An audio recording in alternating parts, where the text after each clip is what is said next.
Wait guys, you put me down. I haven't even like unpacked anything. Okay. So I'm sitting next to this lady. So i-conversation iqale kanjani?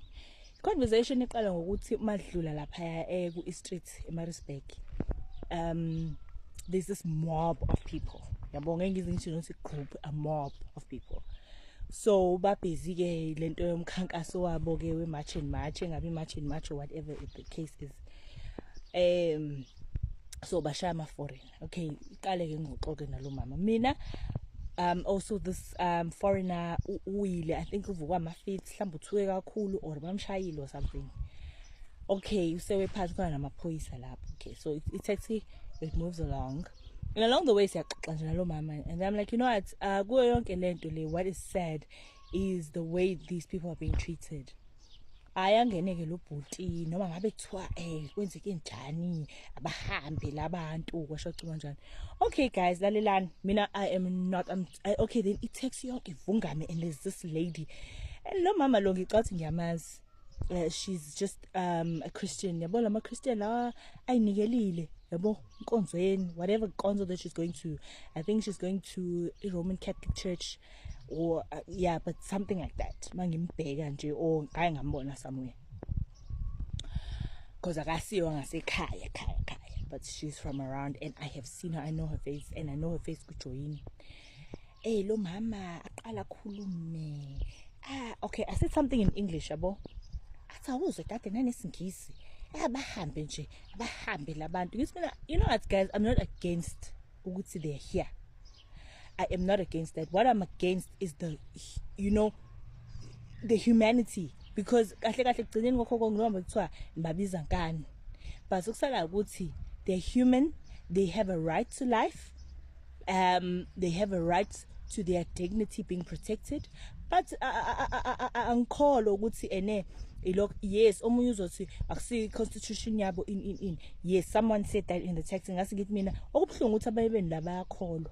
Hayi vele siyakholwa kusho yena lo mama, vele siyakholwa kodwa bahambe nje baye bakubo lalezi ingane zabo abayizalisile lana abayizalelana zimbeweni.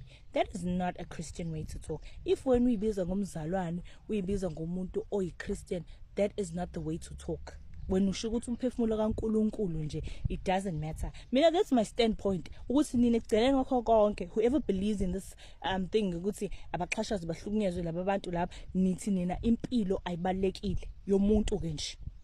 If ingabalekile ngaleyo ndlela, why ningathi umuntu ke mhlambe mangabe sekwi deathbed nithi akaqedelele njengenkomo?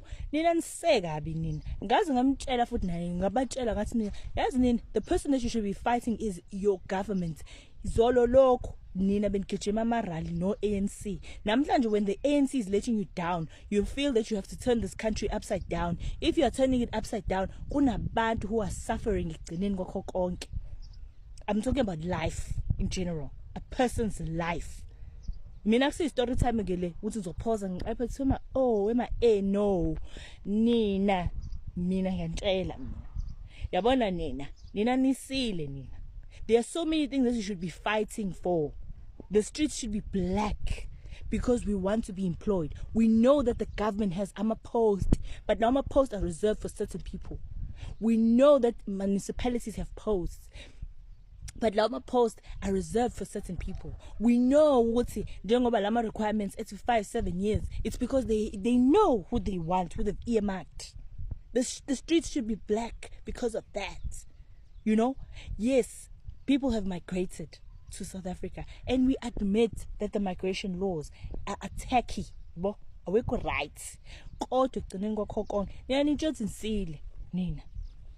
You want to promote violence, you want to promote igebengu la ezihamba zoshaya abantu, umuntu onequnga ufuna ukhipha iqunga lakhe komunye umuntu. Okusala ukuthi they have a right to life, whether by makwerekwere, whether by yin, whatever context that you're using. Mina ngime at a standpoint, and I will stand, and I don't care who will attack me. Mina ngimekuthaneni anikwazi ukuthi nihlukumeze abantu egameni lokuthi anibafuni kwicountry yenu. Yes, there are ways. Now the question is, if the government had put out into ethi mhlambe within 30 days these citizens or these illegal immigrants must come and declare their status. Nanzo sukuma nami yabashaya noma ngizoqhubela government wena. We have so many things that we should shut the country down for, but we have neglected those things because there are certain people who are pushing their own agendas and we are blind to that. When uvinjwe yini ukuthi wena uvule sakhe isitolo ubo my friend wangakini my friend ekhona, because akuwena umdonsile my friend ukuthi eze la i-country yeni kufanele ngabe nilwa nayo nishaya yona.